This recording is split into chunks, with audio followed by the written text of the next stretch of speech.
I actually arrived here in January of 2021, and it took me at least 4 months to find other African students because of how they're in other fields and I'm in another field that is just not, it's not common for us to maybe take similar classes or anything. So it took me a while.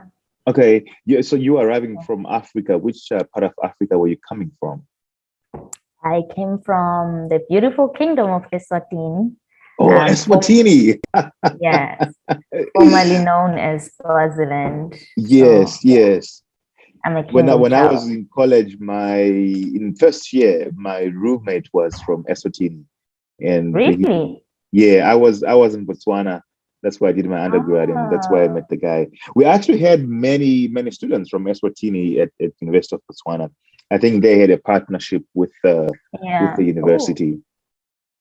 that was quite not a while ago, but that partnership is no longer as beautiful as it used to be. We don't Okay, really get a okay. lot of exchanges, but yeah, I it used to be called like Boleswa, so it would be Yes, Botswana, well, that's for Lesotho, yeah, and because we Swaziland. actually did the sports. I almost went to Eswatini to film the events.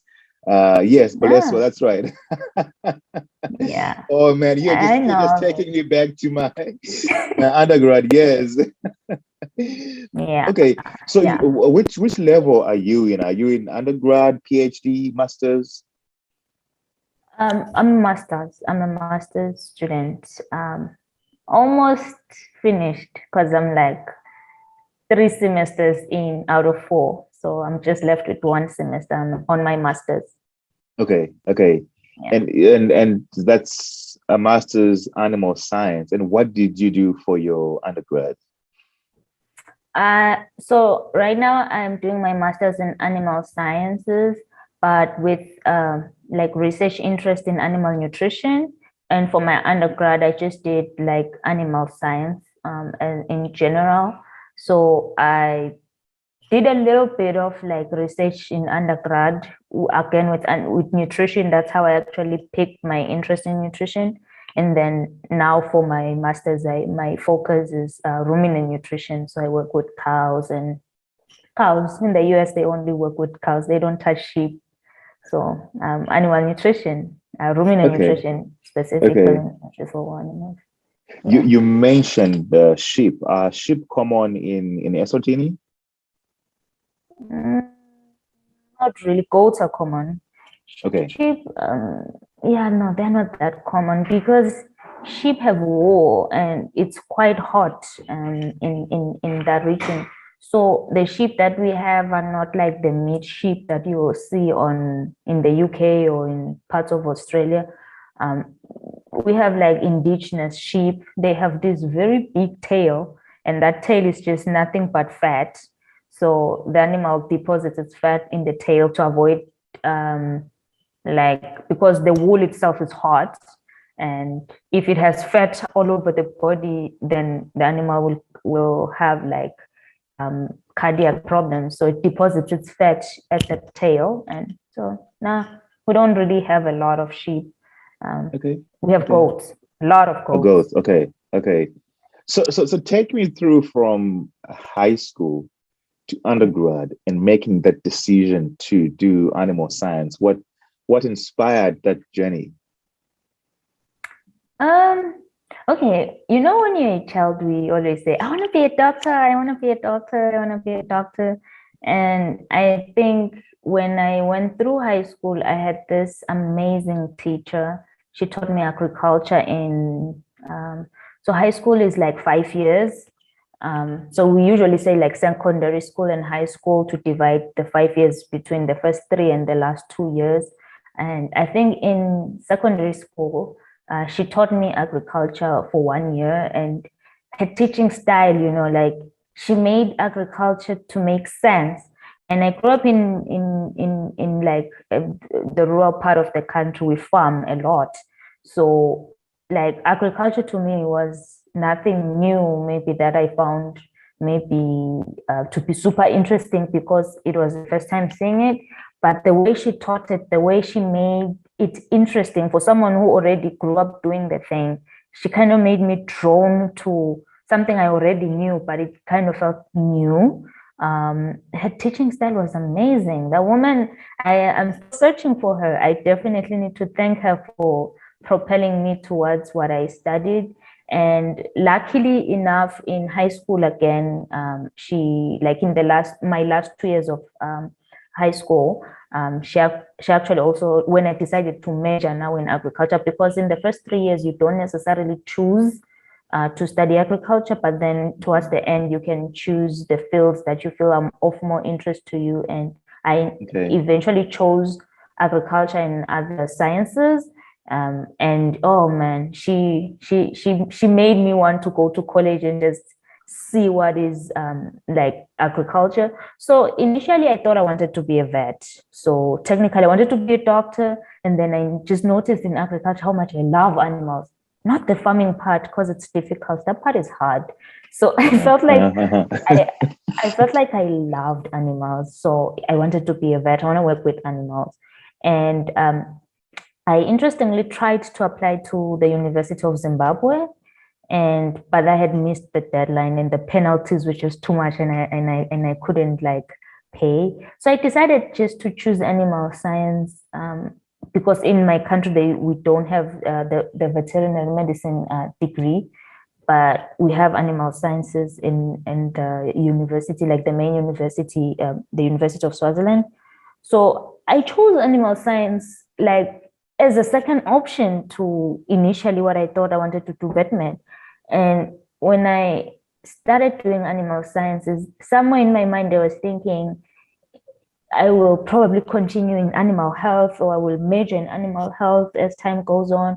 But when I actually realized what animal science is and how vet med would have just confined me to animal health, but animal sciences made me understand animal genetics, animal nutrition, animal health, like the holistic approach to like raising animals, especially animals of economic importance. So I was like, no, I don't want to be a vet. I feel like the money is here, the interesting things, the science is here, the discoveries are in this area. And so by my last year of my undergrad, I had one of the professors had just returned from doing her PhD in the UK. So she was still like very active and vigorous. She wanted to impact change. So she sold me on a lot of like the research ideas around animal nutrition and how much there is more that can be done and how much it can really help the country in general to fast track and upscale our production. And so for me, it comes, so like right now when I think of agriculture and animal nutrition, it's from an angle where I look at like rural communities, because I come from a rural area. So when I look at rural communities and how people have cows, but the cows don't produce so much so that these people can rely on these animals for livelihood. So when now I think of like my field and why I decided to even go further into nutrition, it's because without nutrition, your animals will not breed. You will not have many cows. Without nutrition, your animals will not grow faster for you to sell and make money. So I felt like, if we tackle this area of animal production and allow rural communities that have that knowledge, so impact that knowledge in rural communities so they can, like upscale production and use the little animals that they have as a source of livelihood. So that's how I ended up with animal nutrition. I love. That's a big a thing that your teacher did for you. I mean, it's crazy how teachers can impact us and make us make those great decisions. And so that was in Eswatini, but now you are in the US. How did you end up in the US? Because I'm sure that's what most young people are asking themselves, like, how can I also end up at a university in Missouri or California, I generally tell the story of how I ended up here, and people probably think I'm joking because so I started I finished my undergrad and I started working in the country. And interestingly, at the age of 24, I'm 27 now, I think. But somewhere around there, like between 23 and 25, I had only worked for like 3, yeah, maybe 24. I had only worked for like 2 years or so, 3 years at most. So at the end of 2018, I was actually retrenched and I was served with redundancy. Imagine, when we grew up, we used to hear our fathers, they'd travel to Johannesburg to work in the mines, and they work for some years, and then at some point, the white people would say your position in the mine is now redundant, go home. So it's not something that used to come when someone had just started working. It comes with years and years. So for us, we associated redundancy with something that comes when you're very old, and like you think that in a position that you started working in a year ago can change overnight and be redundant within a year. And so I used to joke about the fact that that is like kind of like bad luck. How can I be a 20, early 20s and be served with redundancy? And they tried in the organization I work for to say it's not you who is redundant, but it's the position. But either way, we associated the word redundancy with older people, and but I had initially hoped to further my studies. When I left my undergrad, I wanted to actually accumulate a little bit of work experience before I go on to further my studies, because I felt I needed a balance. I couldn't just study nonstop, and it will make me a bit overqualified without work experience, which I didn't want. I didn't want to necessarily stay in academia.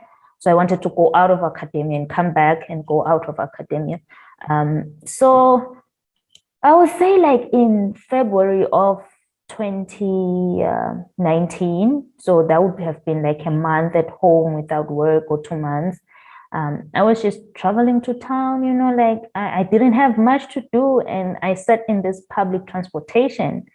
And so this minibus didn't want to travel as quickly towards town as I wanted it to, because I was the only passenger in the thing. And this man just tossed me a newspaper and said, "I'm sorry, my sister, we'll have to wait here a little bit for more people to come.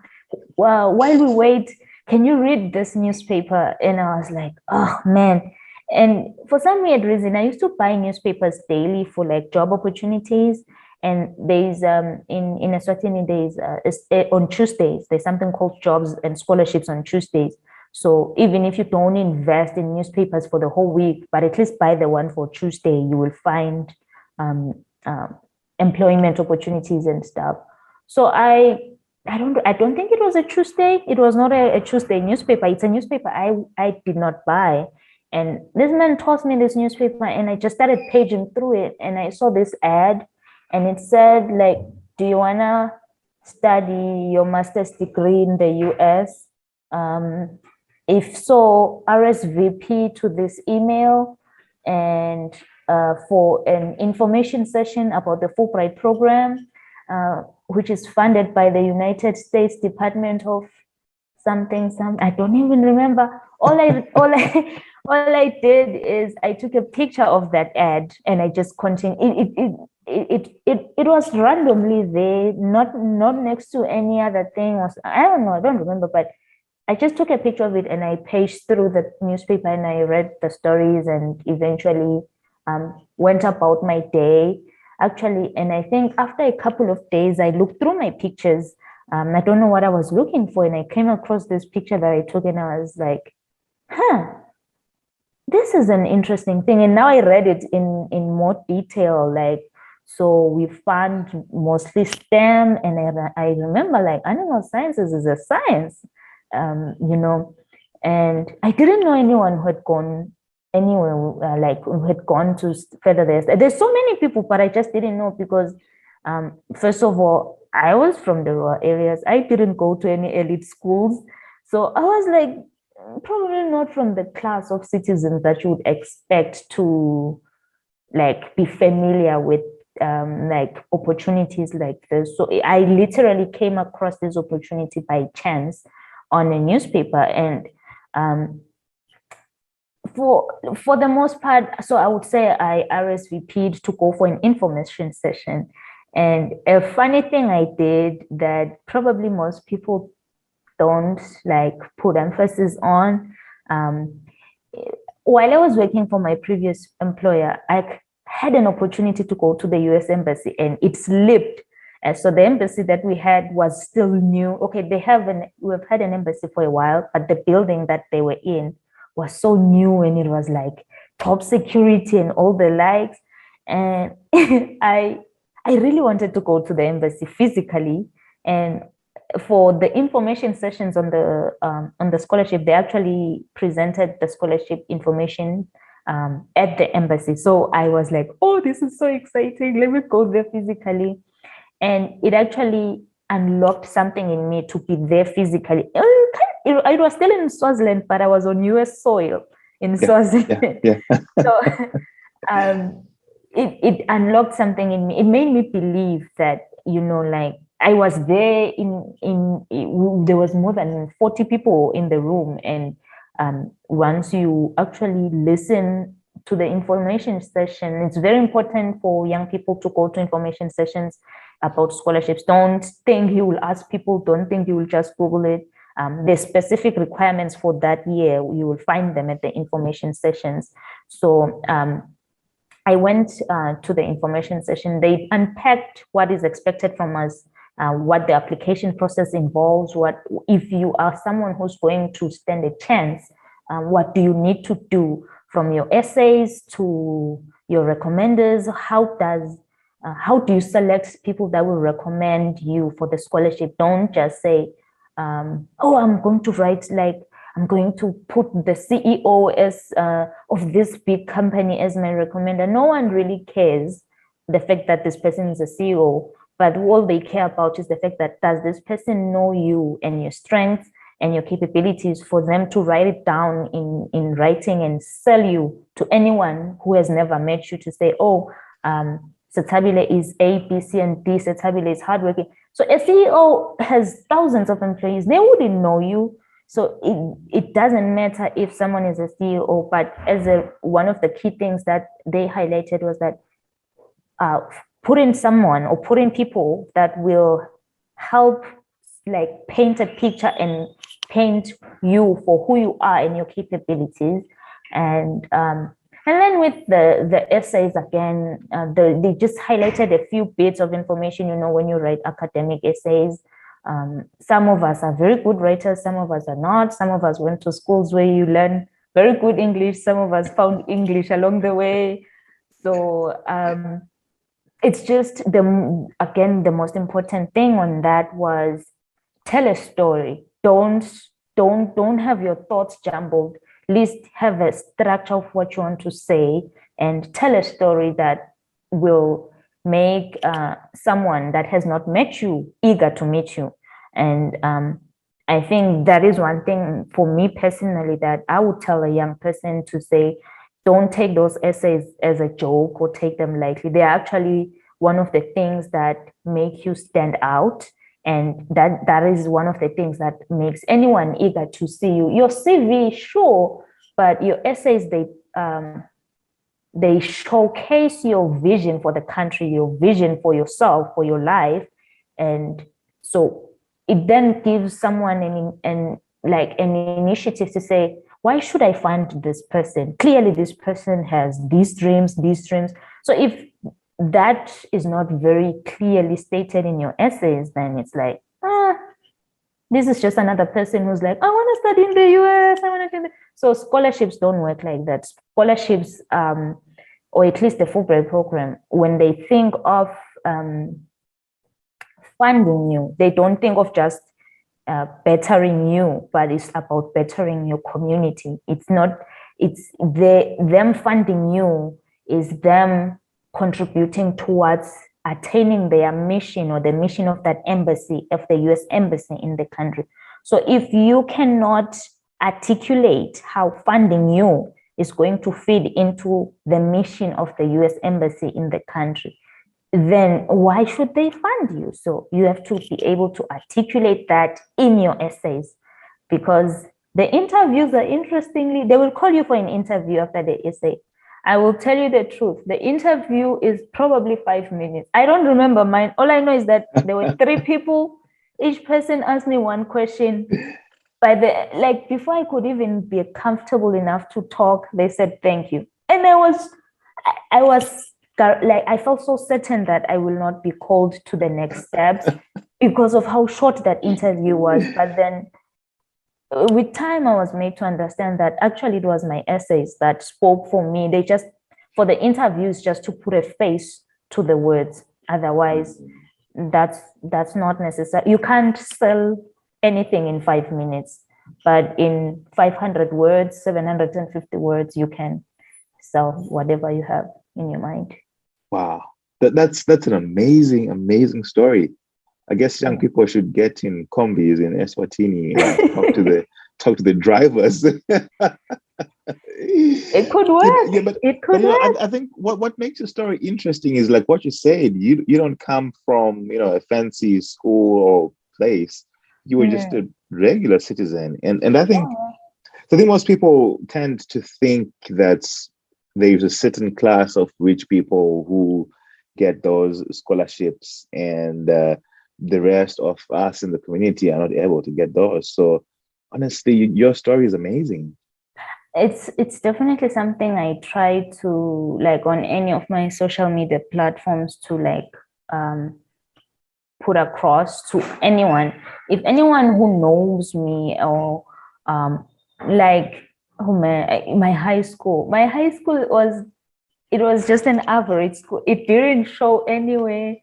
It was never known for any grades, and a very sad thing about when I finished high school was the fact that I actually, when I finished high school, in my whole class, I was the only one who actually went to college the year after high school. Other people had to like take an extra course to fix some of their grades and things like that, just so you can see how much the school was not a very high profile, top performing school or anything like that. But that did not mean that, I was the only one who ever went to like college from that school. No, but it's just, it was never that school. We have private schools in the country, and then we have public schools that are technically private schools, and they're high performing, and when you arrive for your undergrad, you see people. I was so shocked to go to college and see people telling me, oh, we went to school together. When people know each other, they congregate together, and you see crowds of like 20, 30, they're from the same high school, and I came alone. And it's something then that makes you think that, oh, possibly I'm not the only one. I know there are other people from different schools that probably they also came on their own, but you can feel intimidated sometimes when you look at opportunities like this. When you think of yourself, you think of your background, your humble beginnings. You think. So I will admit, when we went for the info session, one of these people that was there raised their hand and said, he asked a question about like something about the interview process, if it could be possible for it to be virtually, because he's probably going to be out of the country. And the person who was giving the session asked him, like, so where will you be? He was like, I'm currently in Malaysia. I was like, wow. How will you compete with people that are currently in Malaysia? You've never left the country. You've never studied outside of the country. How will you compete?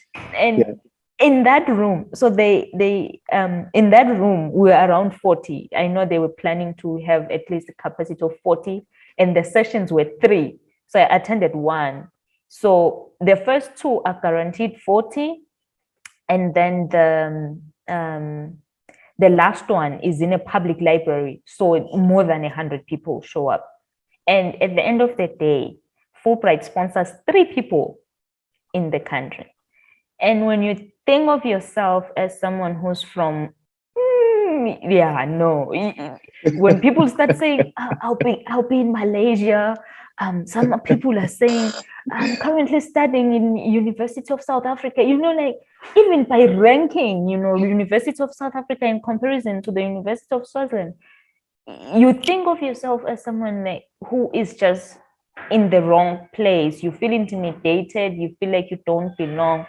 But and also like other opportunities where we have seen people, children that are from certain households, like a minister's child, how like cabinet or whatever, like people that who are in higher positions in the country, their children study outside of the country.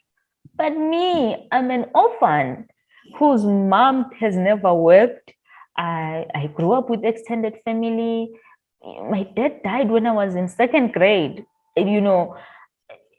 I'm just a nobody in that position. Someone who is from a humble beginning, from humble beginnings, will look at the people around, and you definitely feel intimidated. But one thing about certain opportunities, I would say, like the Fulbright program, it is a merit-based scholarship. It doesn't care who's your mother, who's your father. If you show merit, if you show that you are capable of contributing to sustainable changes in the country, sustainable developments in the country, they will fund you. It doesn't matter if your high school was in the rural areas or was in the city. No one will look at that. So long as you present your ideas, so long as you clearly and concisely state your vision for the country that you are from. If you state, it's opportunities that they seem or appear to be so far from the rest of us, but they're actually much closer than we think. So I'm just curious. I'm left with only 10 minutes here. You talk about the intimidation. How was it for you when you came to the US? And because I've spoken to other Africans, they come here and they feel intimidated because it's the same thing happening. Now they are in classes with Americans, people from Germany, Australia. How was it for you? And did you feel intimidated again? And how did you manage, or how are you managing right now in the US? Definitely. Oh my goodness. First of all, I couldn't understand these people. These people don't speak English. I couldn't understand them. I couldn't. And then it's the teaching style. I think the teaching style here is more student-centered. And where we are from, it's like when you see the professor, you worship. Here, the professor, you can ask him questions anyhow, like, oh, professor, like, what's it? And that for me is still something, I won't lie, I still struggle with. If you're to ever interview my advisor, like my research advisor, he would tell you that Setsabile actually doesn't speak. People generally think I do not speak when I'm actually a very talkative person. So it's a very intimidating environment. And if you find yourself fortunate or unfortunate to be in departments that are predominantly American, like mine, like I can literally count the number of African students, two. That is me and another student. So it makes it very difficult for you to just settle in and be like, hey, I'm home, I can do my work. And also you come from an environment where there's not that much technology, and the equipment they're using here, you've never touched it.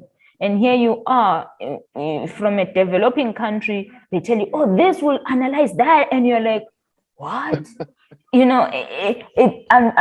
But one of the most interesting things I would say is, much as it's so intimidating and all, just as I had said earlier, the type of system here is student-centered. So long as you say, I do not know this, can you show me how it is done? They are happy to do it. So it's just difficult for us to ask help and, ask for help and things like that. But believe me, it's possible, and it takes time. I won't lie. It's not something that will come overnight, but it's possible. Yeah. How about we end this question? What has the Lord been teaching you being here in the US, or anything you've been reading from the Bible lately, which you want to share, or even just your Christian experience, in being in the US, how it's different from being in Eswatini. Oh yeah. Oh yeah. That would be an interesting thing to talk about. So one of the many things that I would say young people do a lot when you're far from home is that, oh, your faith is sometimes mostly dependent on the fact that we're going home we're going to church as a family, we're doing this as a family. And sometimes when you go so far from home, you sometimes find yourself in a position where you're like, it's Sunday, I can sleep and not go anywhere. Ooh. But one of the key things I would like to talk about is the issue of like mental health. So when you come here and you are in a position where you stop doing what has been instilled in you over the years. So for me, that is what has happened. Like when I first arrived, first of all, I didn't find African people. I tried to go to church once in a white church. Oh, I felt like I would fall asleep in 5 minutes because the church, like, how can I be at church and not sweat? When I go to church, my t-shirt when I arrive should look like this. But by the time I leave, my hair should face the different direction. So for me, church, I just associated with joy and happiness and praising the Lord. And it's not that they don't praise the Lord, but it's just a different type of experience. And it didn't really encourage me to go to church more. And I had not found the African community around here. And one of the things that then happened with me, because also my department doesn't have a lot of people that look like me. And if anyone looks like me, it's either they are a janitor or someone cleaning something or fixing something. So there are no professors that look like me. There are not many students that look like me. So it's a difficult environment to begin with. And when you then start to lean on your own understanding and start to think, I know I can do this. I don't really have to trust in God that much, or I don't have to strengthen my faith and meet with other people and gather with other brethren to strengthen each other in faith.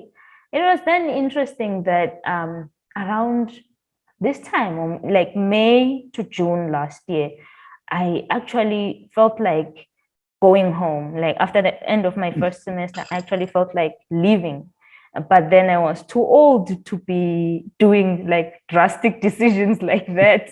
If I was 18, who knows, maybe I would have packed my bags and went home.